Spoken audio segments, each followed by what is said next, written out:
So now that it's all said and done, we're getting those weekend numbers. We're able to talk about the way that The Rise of Skywalker fell short of the expectations that were set out. But along with that, it does end up doing a few things that can be considered good for the overall franchise and history for films in December.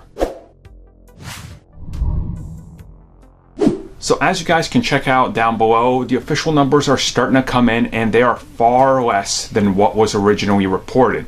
You know, I think it was on Saturday, the numbers started to come in and everybody was saying it was set to open up with like 190 to 195 million dollars.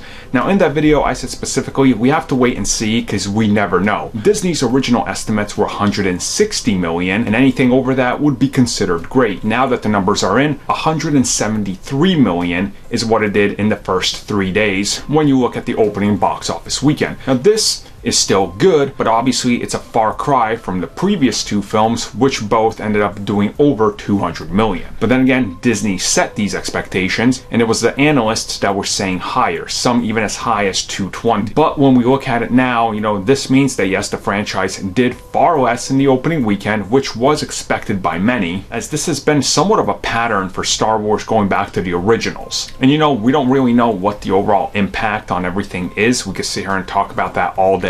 Really have no idea. You know, it's gonna really be a while before we figure out what exactly caused this. But overall, Disney's still happy considering it's higher than their original estimates. And on top of that, it's the third highest opening December film of all time, following, as you guessed it, The Last Jedi and The Force Awakens. So, you know, things aren't as bad, and it'll be interesting to see how exactly this goes. I mean, the production budget and marketing was less than the other films, so I think it has that going for it as well. So even if it falls short of the long run expectation, they're still going to make more or less the same amount of money they made off the other one. Obviously not Force Awakens, because that was a $2 billion film and nobody saw that coming. So overall, it's looking pretty good for Disney, although, yeah, it's disappointing in regards to many analysts because, well, they were way over these numbers.